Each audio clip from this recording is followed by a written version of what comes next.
Welcome back to Tip Tuesday. I am Marvin Hooker with Grounded Real Estate. Today, I want to talk about rental properties. I had a client reach out to me because they were planning to sell, thinking about selling, just wanted to see what they could potentially get from their home.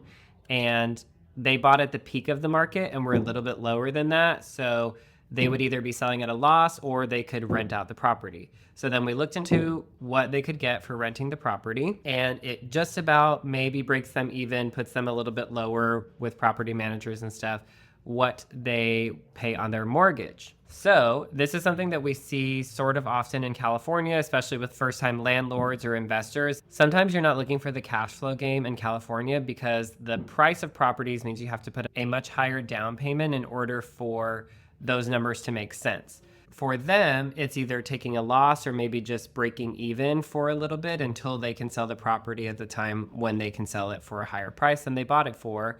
So I told them, refer to a CPA, but there are some benefits that you get from being a landlord and having a rental property. So that's what I wanted to talk a little bit about with you today. Obviously, talk to your CPA. I'm not a CPA, but these are just some things that I know and I'm aware of, and I thought it would be good information for you. So the first thing is you can deduct some of the expenses of your rental property. This is your mortgage interest. These are your property taxes, any repairs and maintenance that you do on the property. So if you have a landscaper, if you pay annually for an HVAC maintenance, any insurance premiums you pay on the property, any utilities that you cover as part of the rental, and any property management fees that you pay. So all of those expenses that you were paying before when it was your primary residence now become deductible expenses as part of your rental. When it's a rental, you can also deduct depreciation, and depreciation is basically just saying that you can depreciate the value of the property, not the land, just the structure, over a certain number of years. Definitely refer to a CPA for that one. And in this situation, they also might run into passive activity losses.